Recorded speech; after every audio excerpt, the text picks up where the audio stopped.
Vous savez, j'aurais voulu que Messili soit avec moi dans ce moment difficile.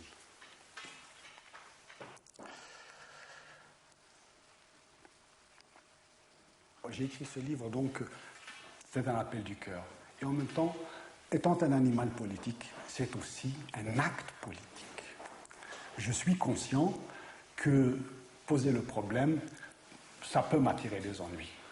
Donc en rentrant aujourd'hui en Algérie, vous prenez le risque que ceux qui ont tué Messili vous tuent aussi. Et vous savez, lorsque j'ai pris le maquis en 1945, vous pensez que je l'ai pris pour arriver au pouvoir? Quand on se rappelle l'armature militaire, la puissance coloniale qu'il y avait, vous pensez que même potache lycéen, nous savions que nous allions au sacrifice. Alors moi, j'ai eu la chance de vivre jusqu'à maintenant. Ait Ahmed rentre au pays mais ne désarme pas. Si c'était chez moi, au moins, on aurait dit que j'apportais la baraka. Yelhan Messili. Massoudi Dazoul, bonjour. Oui, bonjour. Oui, alors, je voulais avoir votre sentiment et puis votre hommage par rapport à Hussein Ahmed. Écoutez, évidemment, je ressens une profonde tristesse. C'est une terrible nouvelle que je redoutais déjà depuis un certain temps, évidemment, mais à laquelle on n'est jamais vraiment préparé. Pour l'instant, je suis encore sous le choc. Je pense à sa famille, dont je suis évidemment très proche, et que je vais rejoindre à Lausanne. Comme beaucoup de gens l'ont dit avant moi, je pense que l'Afrique du Nord, l'Algérie et l'humanité de manière générale vient de perdre un homme d'une qualité remarquable.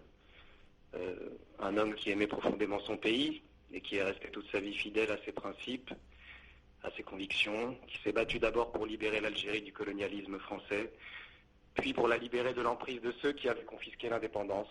Son obsession, c'était de rendre la parole au peuple, de rendre au peuple algérien son droit à l'autodétermination. Et c'est un droit qu'il n'a malheureusement toujours pas recouvré aujourd'hui. C'était un homme très modeste, très humble, qui n'aimait pas d'ailleurs qu'on le qualifie d'historique. Il n'avait de cesse de répéter qu'il n'y avait d'historique que les promesses du 1er novembre. Donc, mon plus grand regret aujourd'hui, c'est qu'il n'ait pas pu voir cet idéal se réaliser de son vivant. Mais je reste convaincu que cet idéal, ce rêve, pour une Algérie plurielle, pour une Algérie humaine, ce rêve qui était aussi celui de mon père, finira par triompher. Maintenant, il appartient au peuple de tout faire pour que cet idéal triomphe. Il a été toujours avec vous, justement, après l'assassinat de votre père. Jusqu'au dernier moment, il n'a cessé de revendiquer la vérité sur l'assassinat. Oui, bien sûr. Il a toujours été très proche de notre famille, très fidèle. Il passait très souvent nous voir dès qu'il était de passage à Paris. Et on passait beaucoup de temps à discuter en se promenant dans les rues de Paris. Il me parlait beaucoup de mon père. Il avait énormément d'anecdotes. C'est quelqu'un qui a une grande culture historique et politique et qui a toujours plein d'anecdotes à raconter pendant des heures et des heures. Et quand vous voyez justement, vous connaissez un peu l'homme privé, vous parliez de quoi, notamment les dernières années? Il avait toujours espoir de cette Algérie que vous dites démocratique, plurielle. Il vous parlait de quoi? Oui, évidemment, c'était son obsession, comme je vous disais tout à l'heure. Il partageait ça avec mon père, d'ailleurs, cet amour pour leur pays et cet espoir de changer les choses. Donc il parlait de ça avec beaucoup de fougue, avec beaucoup de passion, et c'était son rêve. Et aujourd'hui, vous n'êtes pas étonné qu'il ait choisi de se faire enterrer entre les siens à Michelet ou à Hammam? C'est Ahmed, c'est ça le fait? C'est ça? Oui, allô? Oui, vous m'entendez? Oui. Oui, je disais, vous n'êtes pas étonné le fait qu'il ait choisi des funérailles populaires, d'avoir choisi d'être enterré dans son village en Kabylie? Non, ça correspond parfaitement à ce qu'il incarnait, à ce qu'il était, quelqu'un de très simple, de très proche du peuple, et qui avait été, comme il le dit dans ses mémoires aussi, son village avait joué pour lui un rôle très important. Notamment, il raconte dans ses mémoires qu'il assistait aux assemblées de village et que ça avait été pour lui quelque chose qui l'avait beaucoup inspiré dans son combat démocratique. Donc je pense que c'est tout à fait logique qu'il soit enterré là-bas. Alors je vous sens vraiment ému. Juste une dernière question. Comment rendre aujourd'hui hommage à Hosni Ahmed, c'est continuer son combat? Oui, bien sûr, comme beaucoup de gens l'ont dit, je pense avant moi, la meilleure manière de lui rendre hommage, c'est d'être fidèle à son engagement, de poursuivre son combat pour une Algérie démocratique, pour une Algérie plurielle. C'est aussi, je pense, mettre le pouvoir algérien, qui est un pouvoir illégitime, face à ses responsabilités. C'est continuer donc de se battre pour la justice, pour la vérité, que ce soit à propos des assassinats politiques, à propos du rôle des services et de l'armée pendant la décennie noire, à propos des disparus, à propos de l'affaire des moines de Tibérine.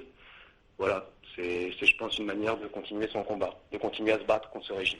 Et en même temps partagé entre deux sentiments, celui de la tristesse et de la joie. La tristesse pour la disparition du leader Ait Ahmed et la joie de le voir résister jusqu'au bout. Voilà, ce que j'admire en lui, même si je ne partage pas tous ses points de vue, c'est sa constance dans la résistance. Peut-être qu'il est né, non pas pour gouverner, mais pour être un résistant. C'est l'un des rares hommes qui a toujours plaidé pour la disparition de la police politique. Il n'a jamais voulu mettre la main dans la pâte de la corruption. On lui a proposé à maintes reprises de prendre le sommet de la dictature. Il ne l'a jamais voulu. Peut-être que cet homme est fait d'une terre ou d'une argile un peu exceptionnelle. Ait Ahmed partage trois affects. Le premier affect, c'est l'affect international, l'affect mondial, celui des droits de l'homme. Le deuxième affect, c'est l'affect national, celui de la libération.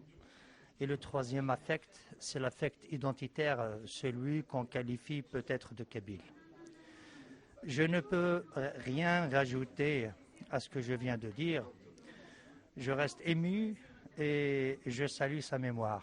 Je lui dis, hommage éternel camarade, t'es parti dans la terre, celle que tu as aimée, mais tes idées sont toujours là et elles sont toujours présentes. Au revoir et nous allons continuer votre combat.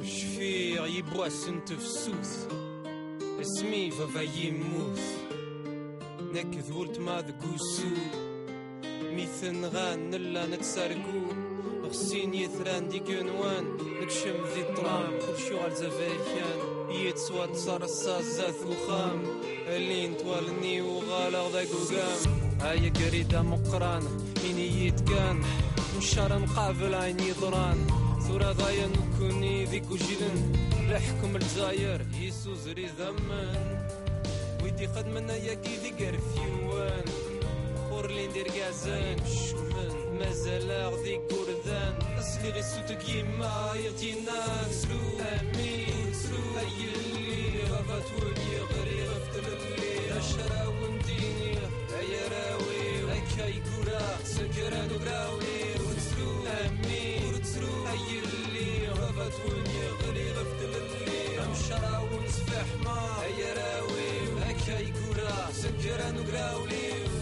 شفير يبواس نتفسوث اسمي فافا يموت ديت واشورتي وذك شمتو قدير يا ليون يحزن ديت سوسمير يسقسى غشيمي وردو فيه تيريريث مرمراتك فوير تارقيث عيما عزيزن داشي غيوغن ورزريع برلين السعادة ون غسكن كولي وشعلن تيمس غي غتسوغا غمزمير غمزوني شو تيلس يلاس فافا يكتف تدوث يبغى يفنو الجزاير تمينوث يموت ذاك يدير غربة يرنا وين يثين غنذق بيريا من الصايخ دا مازال غذي كردان اسلي غي سوتك يما يغتينا سلو امين سلو اي اللي غفت وني غري غفتل اللي اشرا ونديني اي راوي اكاي كورا سكران وراوي وسلو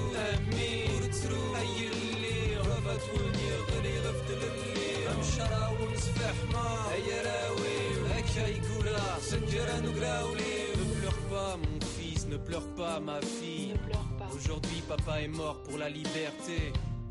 Ne pleurez pas, soyez fiers. Votre père est mort en révolutionnaire.